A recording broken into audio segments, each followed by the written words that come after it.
Okay, welcome back everybody, and today we are going to do a knife review. And I don't normally do knife reviews, but I really couldn't resist reviewing this knife, and so let's take a closer look.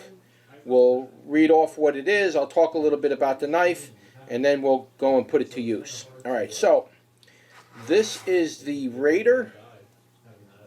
Let me just make sure I get the name right here. Spec Plus Raider Bowie knife SP10.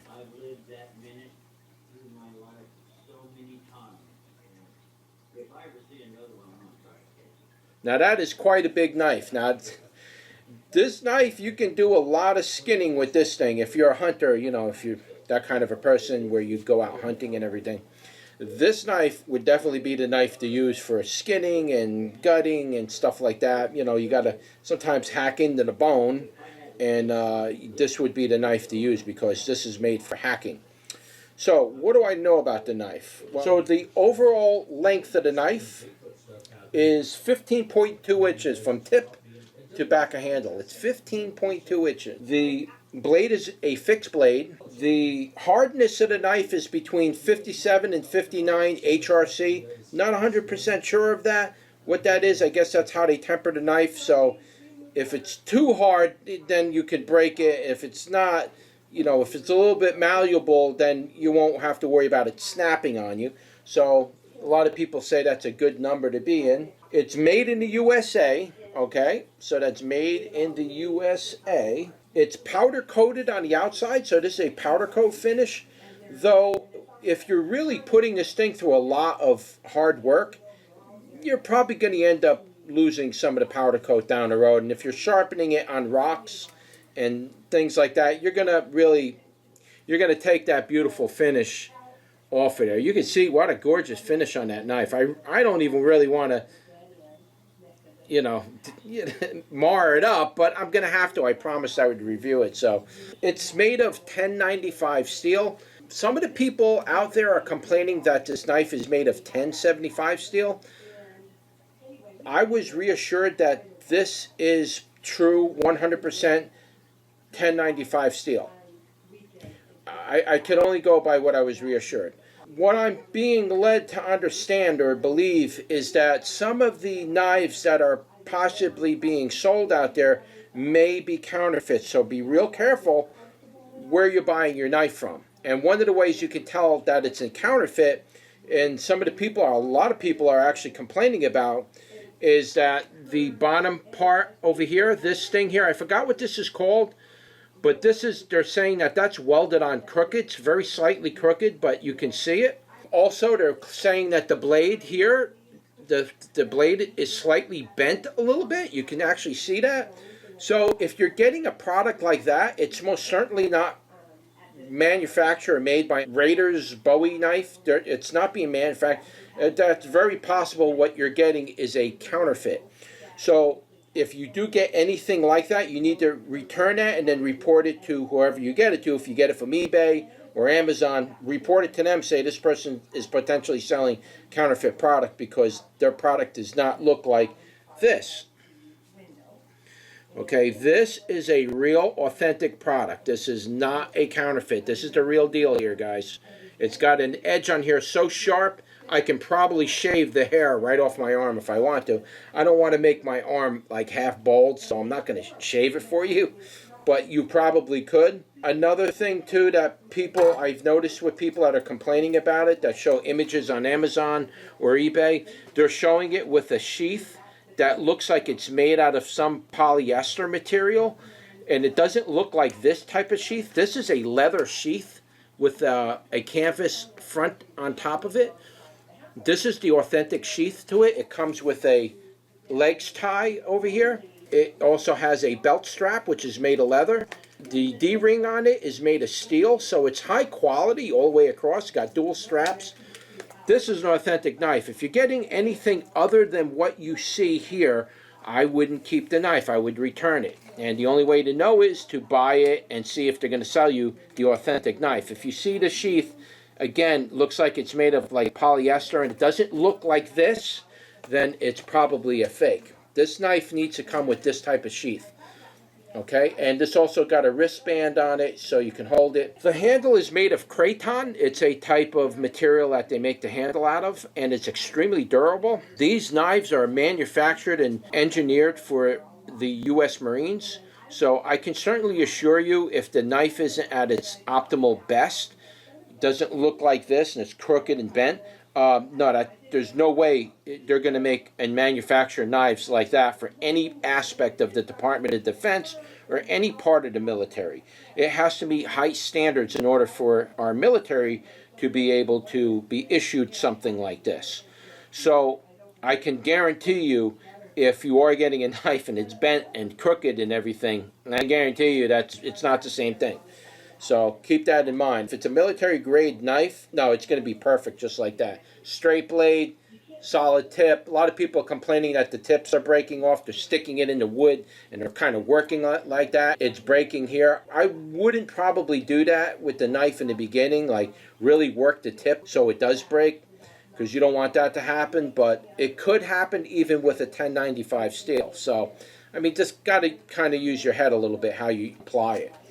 Also, too, the blade length is 9.8 inches long from tip of blade to the very butt over here. So that's 9.8 inches long. It's an absolutely gorgeous knife. We're going to take this out. We're going to chop a little tree down with it, and we'll see how it performs doing that. I might put a different edge on it, or I might bring it to a knife guy I got here in town and let him professionally put an edge on this, because I might end up screwing it up. And I really like this knife, so I don't want to screw it up. The one thing I noticed with this knife, since I've been kind of fooling around with it and stuff, the balance for such a knife that's so big, the balance is really nice on this. It's not like awkward or anything. I mean, it's got a nice balance. That's about where it balances. I don't want to drop it and scratch my countertop up. But it's about right there. Somewhere right in the middle. It's very close to where you would be holding the knife. It's just, it feels really good in your hand. It's got a really nice grip on it. It's a very gorgeous and awesome knife. I just really like this thing. It's not that heavy. I didn't see anything on the weight on it. I would say the thing's probably maybe 1.5 pounds or something like that. And maybe with the sheath, it's probably around 2 pounds combined. It does got a little bit of weight on it. I might even overestimate that. I didn't actually weigh it. The upper part here, as you can see, the very edge on that, if you can see like there's kind of tapered and all, you can actually put an edge on that if you want to. But I would be really careful if you do that, depending on the state you're in. In Pennsylvania, we have a dagger law. You're not allowed to have you're not allowed to carry around double-edged knives.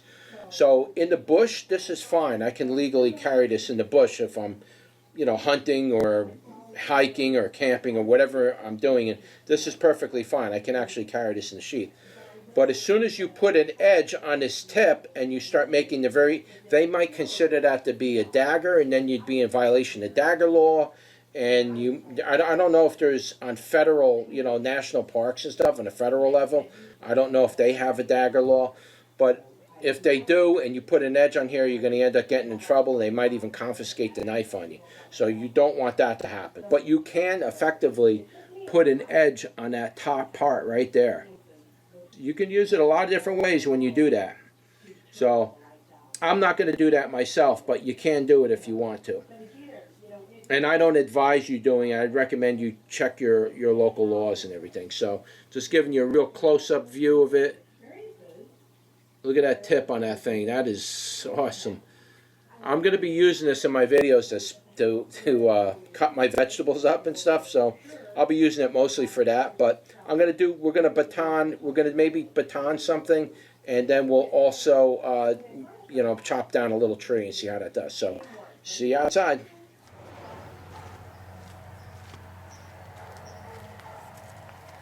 All right, so here we go.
Okay, so that basically concludes our review on the Raider Bowie knife SP10.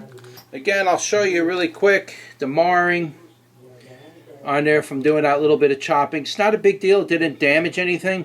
It just got scuffed up from the wood. So I'm pretty sure I could clean that off with alcohol or something. But I was kind of being a little careful because of the way I was chopping. And I have read some people's reviews saying that the end of the knife broke.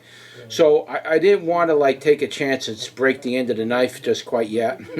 I want to try to keep it like this for a little while. I don't generally plan to use this for batoning or chopping tree limbs. I got saws and everything that'll handle that. But in an emergency situation, as you can see, this knife will chop that branch was about 1.5 inches in diameter. So it made pretty good work of chopping that branch like it was nothing. So you can use this to chop and cut branches.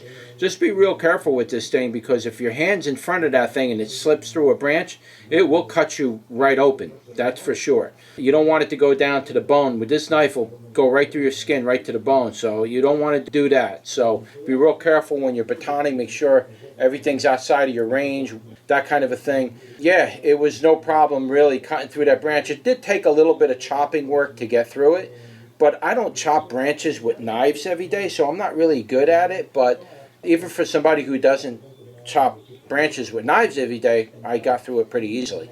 The edge still fine on it. That edge is still on there, so it didn't ruin the edge at all. Again, it just scuffed the knife up. This knife would be perfect for delimbing branches if you just want the long trunk part of it and you want to cut all the limbs off it. You could do easy work with it. It's nice. It really didn't tire me out too much, though. The blade does got a little weight when you're kind of swinging it like that, and I have some elbow problems, so it didn't really bother me too much, but if I did it long enough, it probably would. Yeah, this is a great knife. I'll leave links in the description to Amazon where you can pick them up. And if you have this knife or you know anything about it, comment below, share your thoughts. Let us know your experience using this knife and how you like it, or what knife do you like better? Do you like this knife or do you like another knife better? Just put your comments below and share your thoughts and share your opinions. Don't forget to like, share, and subscribe, and I will see you on the next one. Take care.